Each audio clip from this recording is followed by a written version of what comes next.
హలీం చేయటం ఇంత ఈజీయా అనిపించింది. చేసే వరకు నాకు తెలియదు. ఫస్ట్ అటుకులు, బియ్యం ఒక బౌల్‌లో అయితే నానబెట్టుకుందాం. ఇంకొక బౌల్‌లో లెంటిల్స్ దాంతో పాటు గోధుమ రవ్వ కూడా ఏసి నానపెట్టుకుందాము.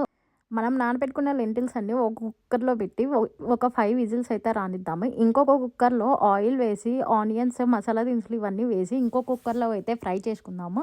ఇంకా అవి ఫ్రై అయిన తర్వాత నేనైతే ఈరోజు మటన్ హలీం చేద్దామని చెప్పనేసి అనుకున్నా. దానికోసమని ఇంకా మటన్ కూడా దాంట్లో వేసి కొంచెం గరం మసాలా, ఇంకా మటన్ మసాలా అవన్నీ వేసి కొంచెం వాటర్ అయితే పోసి ఇంకా ఆ కుక్కర్‌కి మూత అయితే పెట్టేసిన. ఇంకా అది కూడా 5 విజిల్స్ అయితే రావాలా.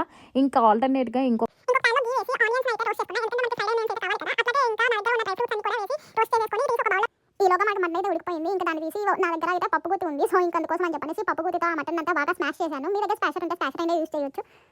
ఇంకొక ప్యాన్‌లో ఘీ అయితే వేసి మనం స్మాష్ చేసిన మటన్‌ని అట్లాగే లెంటిల్స్ ఏవైతే ఉడికిందో దాన్ని కూడా వేసి రెండిటిని మిక్స్ చేసి బాగా ఉడకబెట్టాలి. తర్వాత కొంచెం గార్నిష్ కోసం కొత్తిమీర అండ్ డ్రై ఫ్రూట్స్ వేసుకోవాలి. అంతే హలీం రెడీ. హలీం ఇంత ఈజీ అని నాకు తెలీదు. మీలో ఎంత హలీం ఇష్టమో కామెంట్